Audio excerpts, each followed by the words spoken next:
In this section of the video, we're going to talk about a Twitter strategy, some different aspects of that. And then in the next video, we'll cover content and messaging strategies as well.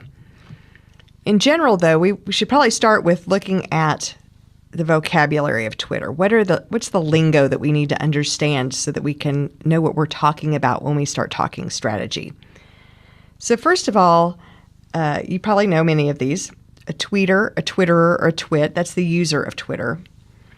A tweet is, of course, the message that you post on Twitter.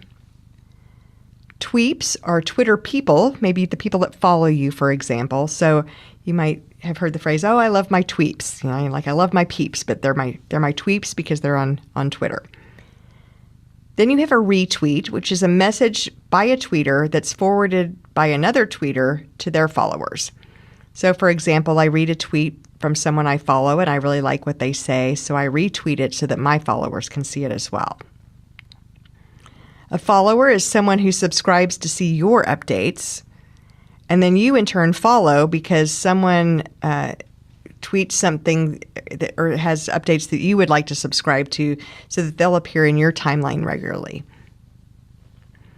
DM is a direct message, so that's a way to send someone a private tweet if you want to carry on a conversation offline where others can't see it and maybe have the ability to use more than the 140 characters. Replies and mentions are very similar. They're basically a tweet that is directed to another. And for a reply, you can do that by simply clicking the reply button next to a tweet. The reply is basically in response to the person who posted the original tweet. Or if someone replies to you, it's in response to something that you tweeted. A mention is just a tweet where your username is included. So, for example, maybe you read a tweet that you think is interesting and you want to point out that tweet to a specific friend of yours or share it with a specific friend. Then you might mention them in the tweet so that they're flagged and will see that tweet. Then you have a shortened URL. So, as we've talked about, Twitter, you can only use 140 characters to make a post, to send a tweet. So if you're going to refer people to your website or to another, URL, you're not going to want to take up the majority of that 140 characters with a long website URL.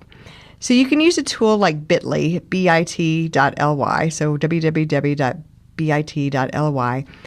And what you do is you cut and paste the website's URL and you paste it into a form on Bitly, and it will create a new URL for you that is much shorter, much fewer characters. So you create these shortened URLs so that you can have a little bit more real estate in your tweet for the message that you want to convey and not have it taken up with a long web address.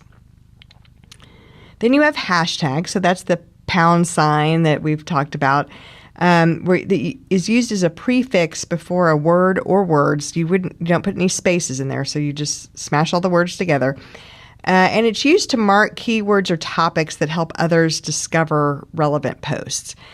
So nowadays, if you watch a TV show on any network program, you might see a hashtag at the bottom of the screen. So that if you're watching, for example, How to Get Away with Murder or The Blacklist or something like that, you can follow the posts that people are making about the show on Twitter by following that hashtag that you see on your screen. I've noticed sports teams have that as well. They'll have a hashtag for a particular game between two teams. So that's a way to kind of follow that relevant content. Award shows do it a lot as well. So how can you leverage Twitter for a strategic purpose? So the cool thing about Twitter is that you can discover what is happening right now. Twitter gives you access to what's going on in your industry, in your community, and around the world at that very moment. You can use it to search.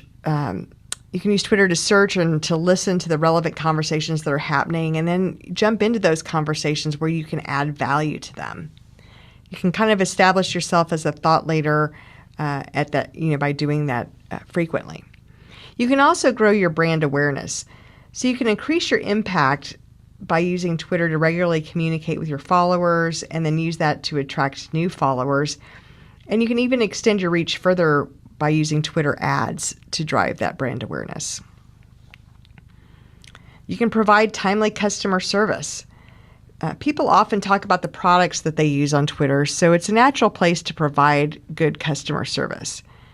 In fact, 85% of small business Twitter users say that it's really important that businesses provide customer service on Twitter. Twitter actually has a customer service feature that allows you to quickly and easily respond to people. And that really can help you as a business develop a good reputation and strong relationships with your customers. And then finally, you can connect with potential customers, brand advocates, and influencers. Twitter allows you to follow and interact with people outside of your personal network and discover new circles that you never knew existed. You can use Twitter to join or even start discussions with influencers and industry experts that will help you raise your profile and build those valuable connections with others. So how do you find followers, or how do followers find you? You should probably start by following your friends and business associates and asking them directly to follow you back.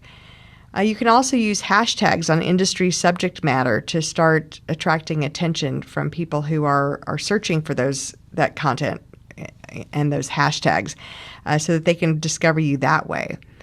You can also follow industry influencers and thought leaders, retweet their posts, engage in their conversations, and people will start seeing your name pop up and will begin to follow you that way. You should also include your Twitter handle on your business cards, email signature, your website, any type of print collateral or billboards, things that you do that way. This graph just shows how followers do find people. So 55% of them find people because they've retweeted something or they've been mentioned. 42% are just following you back because you followed them first. 32% found you because they searched for related interests, maybe something that you posted with a hashtag. 16% found you because Twitter suggested that they might want to follow you. So the retweets and mentions and the following back are two big things that can really generate a lot of followers for you. So once you've got followers, how do you engage them? So first of all, promote your username everywhere. We've already talked about putting a putting your Twitter handle on your website and your email signature on your business cards, but also put a follow button on your website. If you have a blog, put a follow button there as well, so that people can connect with you. Then tap into your existing customer base. Upload your contacts. Follow them, the people that you are already connected with. Again, going back to the friends and business associates, finding those people and engaging with them. Enter conversations related to your industry or your audience. Search for keywords and hashtags and follow those influencers. And then bring your offline advocates online. Ask your employees and other business partners to follow you and retweet your content. And then actually ask for retweets when you post something. Maybe even offer an incentive for someone to retweet, or a contest for people who've retweeted, that they get entered into a drawing or something like that. So some other rules of engagement are to be clear and concise, simple, relevant, and ask away. Ask questions that will help engage your audience. Give them an opportunity to respond or to retweet.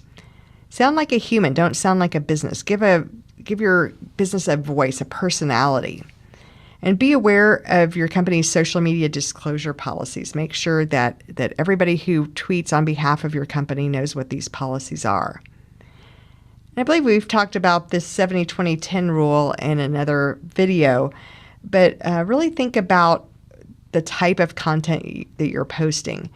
70% of it should be sharing resources or information or posts or links, sharing content that will help your customers, that's relevant to them, that shows that you care and that you're trying to offer them something useful.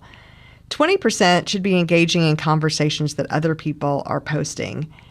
And then 10% might be just chatting about your organization or your thoughts. So you don't want that to constantly be talking about yourself or your organization or sounding too self-promoting. Or you want to keep those promotional related posts to a minimum, so around 10%. So mostly you're wanting to post stuff that's relevant and helpful to your audience. So a popular feature of Twitter and a way to measure engagement is through retweeting. We've talked about the definition of that.